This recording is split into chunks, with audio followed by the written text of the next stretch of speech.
सभी दोस्तों से नमस्ते। मैं आप सबके बीच में एक गंगा स्नान गीत लेकर आई हूँ। अपना प्यार दुलार हमारे साथ बनाए रखना।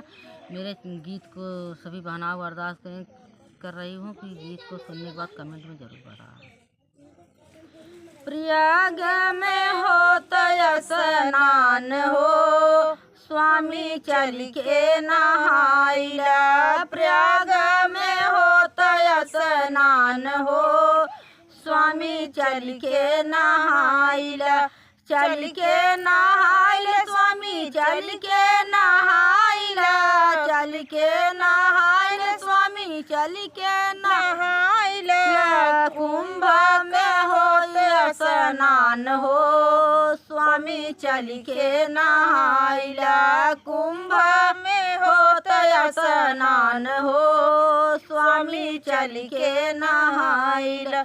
देशवा विदेशवा से भैया बहनी आवे। देशवा विदेशवा से भैया बहनी आवे। भैया बहनी आवे हो, भैया बहनी आवे। लागल कुंभ स्नान हो, स्वामी चल के नहाइला। लागल कुंभ स्नान हो, स्वामी चल के नहाइला। होत प्रयाग में होता स्नान हो, स्वामी चल के नहाइला। प्रयाग में होता स्नान हो, स्वामी चल के नहाइला। कोई आवे जहाज से, कोई हेलीकॉप्टर।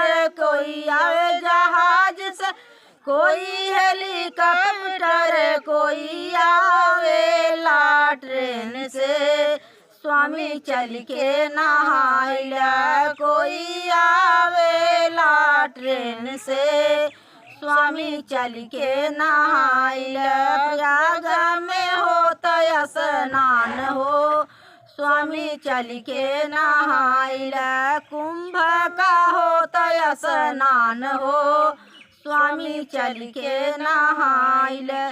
गंगा में नहाए, जमुना में नहाने। गंगा में नहाए, जमुना में नहाने। जमुना में नहाने नो, सरजू में नहाने। जमुना में नहाने हो, सरजू में नहाने। संगम में डुबकी लगाई हो, संगम में डुबकी लगाई हो, स्वामी चल के नहाइला। संगम में डुबकी लगाई हो, स्वामी चल के नहाइला। प्रयाग में होता स्नान हो, स्वामी चल के नहाइला।